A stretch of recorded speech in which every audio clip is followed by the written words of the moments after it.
ici à la porte de Clignancourt, hein, donc en plein cœur du 18e arrondissement. On est sur la petite ceinture ferroviaire. Le trafic de voyageurs ici a été abandonné dans les années 50. Hein.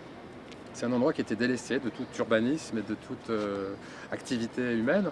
Donc c'était devenu un dépotoir. Les gens jetaient leurs ordures. C'était vraiment un endroit qui était nauséabond. Donc cet endroit, c'est à l'initiative des riverains qui se sont emparés de ce lieu et qui ont commencé de leur propre initiative à nettoyer, à enlever les vieux frigos, les vieilles machines à laver, les détritus qu'il y avait partout. Et ils se sont dit que si, une fois qu'ils avaient enlevé ça, c'était bien, mais ça ne suffisait pas de l'enlever parce que ça allait recommencer, les gens n'allaient pas respecter.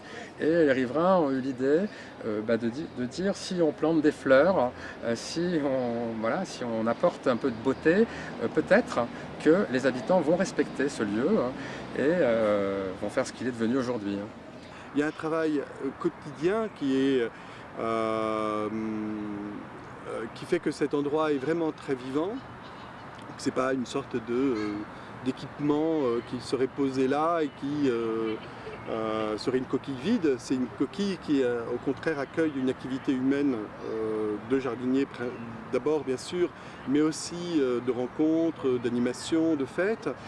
Et on a vraiment le sentiment que ça a beaucoup changé le quotidien de beaucoup de gens. L'activité des jardiniers, c'est une des dimensions, c'est un des piliers de ces jardins, essentiels, parce qu'ils contribuent à embellir et à entretenir cet endroit, mais ça n'est pas non plus la seule activité de nos jardins.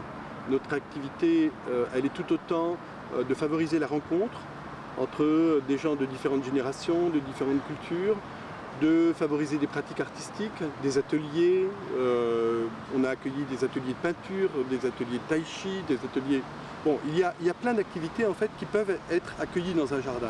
Le nombre de nos adhérents a toujours été à peu près d'un tiers de jardiniers pour 2 tiers de personnes qui viennent là pour profiter du lieu, pour s'y poser, ne rien faire, lire, rencontrer des gens, venir faire des pique-niques.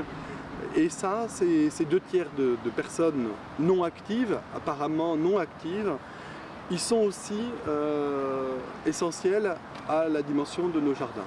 Et puis on a d'autres projets. On a un projet de créer un parquet de danse pour pouvoir faire des bals musettes pendant les fêtes. Et on rêve de pouvoir faire une fête qui s'appellerait Clignancourt Danse sur les rails, par exemple. Voilà. Donc on essaye chaque année d'inventer des nouveaux projets et en fait il y en a plein. Les jardins, ces jardins du ruisseau aussi, bon, ça a une vraie dimension environnementale, ça a une vraie dimension citoyenne. Je pense que ça fait beaucoup de bien à la ville, il faut que ça perdure et on a besoin du soutien des élus, de la ville pour que ça continue.